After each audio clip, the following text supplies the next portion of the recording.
Hello students, আমি তোমাদের পলাশ sir.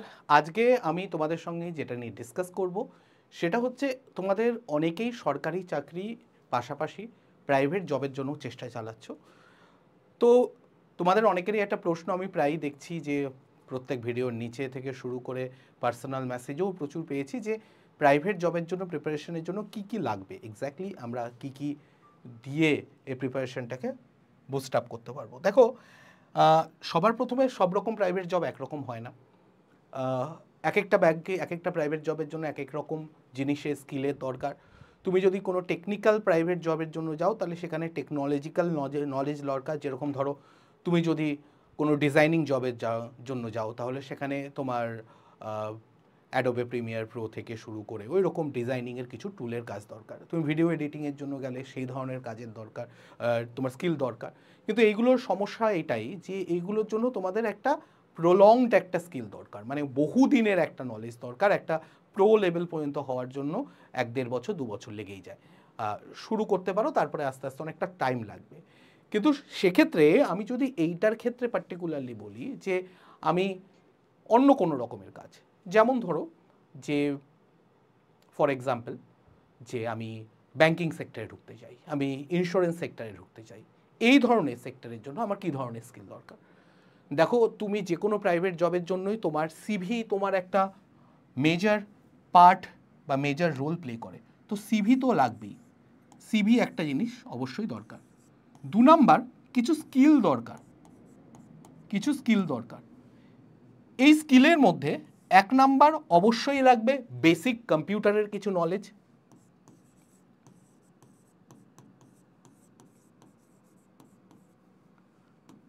2 number অবশ্যই যেটা লাগবে সেটা হচ্ছে তোমার এক্সেল। এক্সেল এমন একটা জিনিস যেটা ছাড়া এই মুহূর্তে কোনো জবেই, কোনো প্রাইভেট জবেই তুমি এগোতে পারবে না, কারণ প্রচণ্ড পরিমাণে ইম্পর্ট্যান্ট একটা জিনিস। এই স্কিলগুলো দরকার। আচ্ছা, তুমি যখন একটা ব্যাংকিং সেক্টরে ঢুকছো, একটা ইন্স্যুরেন্স সেক্টরে ঢুকছো, তো সেখানে ডেফিনেটলি কিছু প্রোডাক্ট সেল হয়। তোমাকে করতে হবে কি হতে হবে না সেটা অনেক পরের কথা, কিন্তু তার বেসিক কাজই কিন্তু কিছু প্রোডাক্ট বা কিছু সার্ভিস সেল করা। তাহলে সেক্ষেত্রে তোমার মার্কেটিংয়ের নলেজ দরকার, মার্কেটিংয়ের একটা নলেজ দরকার। এই জিনিসগুলো ছাড়া কিন্তু তুমি এগোতে পারবে না। এছাড়াও প্রচুর জিনিস দরকার। তোমার খুব ভালো কমিউনিকেশন স্কিল দরকার,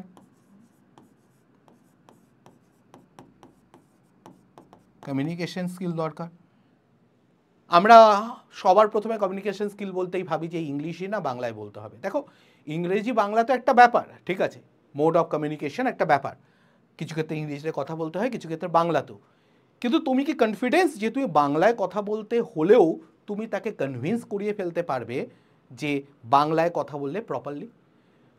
আমি গ্যারেন্টি দিয়ে বলতে পারি যে তুমি যদি প্রপারলি ফর্মাল ওয়েতে কারোর সঙ্গে 15-20 মিনিটের কথা বলতে হয় বাংলাতেই, তাও তোমরা হোঁচট খাবে। তো কথা বলার ধরনটা একটা ম্যাটার করে যায়। এই জিনিসগুলো তো অবশ্যই লাগবে। তাছাড়াও বেসিক কিছু জিনিস দরকার হবে, যে তোমার কীরকম ইন্টারভিউ যখন দিতে যাচ্ছ কীরকম অ্যাটায়ার দরকার, কী ড্রেস পরে যাবে, কীরকম বডি ল্যাঙ্গুয়েজ থাকবে, তোমার হাতের পজিশন কি থাকবে, এই রকমভাবে বসবে না, এইভাবে থাকতে হবে, বা তুমি প্রপার ওয়েতে একদম কনফিডেন্স ওয়েতে চোখে চোখ রেখে কথা বলবে, আই কন্ট্যাক্ট থাকবে। এই ব্যাপারগুলো তোমাদের মাথায় রাখতে হবে। তো এই জিনিসগুলো প্রত্যেকটা জিনিস দরকার। কিন্তু তোমাদের সমস্যা হচ্ছে যে এগুলো তো একটা বেসিক জিনিস, যে কোনো একটা ইন্টারভিউ নয়, প্রত্যেকটা ইন্টারভিউ এই জিনিসটা দরকার। কিন্তু স্যার এটা করব কিভাবে, এই জিনিসটা প্রিপারেশন করব কি করে? দেখো, আমরা বর্তমানে তোমাদের জন্য যেটা করতে পারি সেটা হচ্ছে যে আমরা একটা ব্যাচের মধ্যে দিয়ে তোমাদেরকে সেই জিনিসগুলো শেখাতে পারি।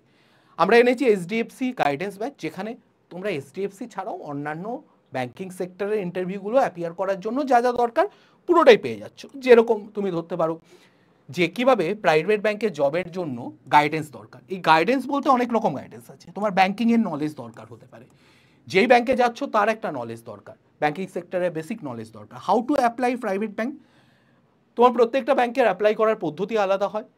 সিভি তার মধ্যে পুট করতে হবে, তার মধ্যে তোমার বেসিক ডিটেলস দিতে হবে, এডুকেশনাল কোয়ালিফিকেশান থেকে everything. How to make your email ID and Google account, তোমার ইমেল আইডি প্রপারলি অনেকেই যেমন তৈরি করে থাকে ভুলভাল ইমেল আইডি, যেমন যার মধ্যে নিজের নাম বাদে বাকি সব কিছু রয়েছে। তো সেইগুলো ফর্মাল ওয়েতে ইমেল আইডি তৈরি করা বা কীরকমভাবে তৈরি করতে হবে, যারা জানো না তাদেরকে কীভাবে সিভি তৈরি করবে, আমি সেটার একটা গাইডেন্স আজকে একটু বলে দেবো। ইন্টারভিউ গাইডেন্সের ব্যাপারটা একটা থাকবে। ইন্টারভিউয়ে গিয়ে অনেকেই অনেক কিছু বলার থাকে, কিন্তু প্রশ্ন যখন আসতে শুরু করে তখন আর বলে ওঠা হয় না। How to sell and marketing, যেখানে এক্ষুনি বললাম মার্কেটিংয়ের একটা ব্যাপার, নলেজ বেসিক দরকার। ওয়ান টু ওয়ান কমিউনিকেশন, বা তোমরা একজনের সঙ্গে একজন কথা বলবে বা আমরা তোমাদের সঙ্গে কথা বলবো গুগল মিটের মাধ্যমে, সেই ব্যাপারটা তোমাদের কনফিডেন্স যাতে বুস্ট আপ হয়। ইন্টারপার্সোনাল গ্রুমিং, সেই গ্রুমিংয়ের ব্যাপারটা যেখানে বললাম যে তোমার কীরকম ড্রেস পরা উচিত, কোথায় কীরকম ড্রেস পরা উচিত, কী কালারের ড্রেস পরা উচিত, জুতো কীরকম হওয়া উচিত, ঘড়ি কীরকম হওয়া উচিত, তোমার কীরকম অ্যাপ্রোচে এন্টার করা উচিত, দরজা খুলে কীরকম গ্রিটিং করা উচিত কীভাবে, বা বেরোনোর সময় থ্যাংক ইউ বলে কীভাবে বেরোনো উচিত, এই ব্যাপারগুলো পুরোটাই কিন্তু একটা জানা দরকার, তোমার ইমপ্রেশন তৈরি করবে। এগুলো প্রত্যেকটা আমরা ক্লাসের মাধ্যমে তো প্রোভাইড করেই থাকছি। এবার তোমাদের যে প্রশ্নটা যে এটা আমরা যদি নিতে চাই তাহলে আমরা কিভাবে নিতে পারি, দেখো তোমাদের যেটা করতে হবে সেটা হচ্ছে তোমরা এখানে টেক্সটবুক অ্যাপে যাবে, অ্যাপে যাওয়ার পরে এখানে তোমরা কিচ্ছু করতে হবে না, তোমরা এইচডিএফসি দেখতে পাবে। যদি না দেখতে পাও তাহলে এইচডিএফসি সার্চ করবে, জাস্ট চেনে এইচডিএফসি সার্চ করবে। সার্চ করার পরেই তোমরা দেখবে একদম উপরের দিকে এইচডিএফসি গাইডেন্স পাচ্ছ 549 টাকা। যদি দামটা গড়বড় হয় তাহলে কিছুই না, এনরোল নাওয়ে ক্লিক করার পরে তুমি এখানে অ্যাপ্লাই কুপনে যাবে এবং গিয়ে পিডি স্যার এটা লিখবে, লিখে অ্যাপ্লাই করে দেবে এবং তুমি দাম দেখবে 549 টাকা। এটা মিনিমাম প্রাইস, এর থেকে কমে পাওয়া সম্ভব নয়।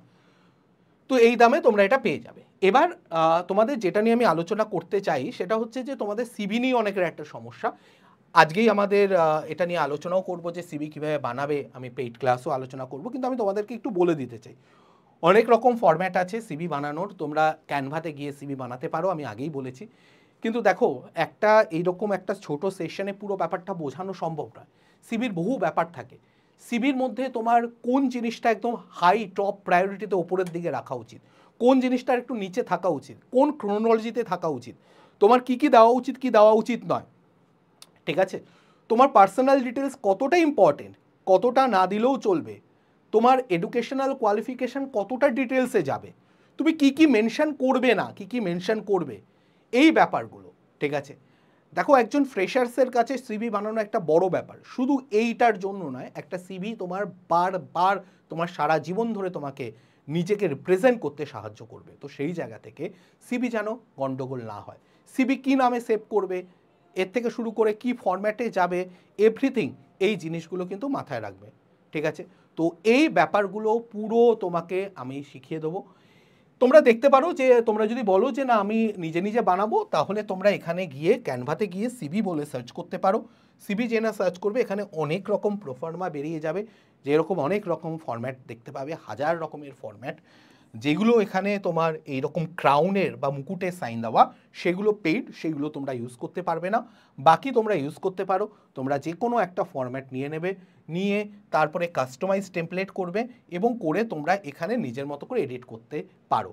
কিন্তু আবারও বলছি এই এডিটিংটা একটু সাবধানে করতে হবে, যে কোনো ফরম্যাট তোমার জন্য সুইটেবল নাও হতে পারে। আমি পদ্ধতিটা বলে দিলাম কোথা থেকে করতে পারো, কিন্তু তারপরেও প্রচুর জিনিস থাকে, এর মধ্যে বহু জিনিস আছে যেগুলো তোমার দরকার হবে না, বহু জিনিস থাকবে যেগুলো নিচের থেকে উপরে উঠবে, ওপর থেকে নিচে নামবে, এবং কোন জিনিসটা হাইলাইট হবে, কতটা হাইলাইট হবে, তোমার ফটো দিতে হবে কি হবে না, ফটো দিলে কীরকম ফটো দিতে হবে, সিভিটা কিভাবে সেভ করব, ওয়ার্ডে সেভ করব, পাওয়ার পয়েন্টে সেভ করব, নাকি আমি পিডিএফে সেভ করব, কোন ফরম্যাটে পাঠালে ঠিক হবে, এই পুরো ব্যাপারগুলো কিন্তু একটা বড় লং প্রসেস, যেই জিনিসগুলো আমি আজকে ক্লাসে আলোচনা করব। তো সুতরাং অবশ্যই তোমরা ব্যাচটাতে জয়েন করে গেলে এই পুরো ডিটেলসগুলো জানতে পেরে যাবে, ঠিক আছে? তো আমার মনে হয় আমি তোমাদের যতটা দরকার ডিটেলস আমি বলে দিলাম, বাকিটা তোমরা নিজেরা ট্রাই করো, অসুবিধা হলে অবশ্যই তোমরা যোগাযোগ করতে পারো। আর আজকের এই ভিডিওটাকে আমি এই পর্যন্তই রাখছি, আশা করি তোমাদের হেল্প হবে। আর কোনো প্রশ্ন থাকলে অবশ্যই 8910565865 এই নাম্বারে একবার যোগাযোগ করে নেবে। নিচে আমার হোয়াটসঅ্যাপের গ্রুপের লিঙ্ক দেওয়া আছে পিন কমেন্টে, সেখান থেকে গ্রুপে জয়েন হয়ে থাকতে পারো। থ্যাংক ইউ সবাইকে।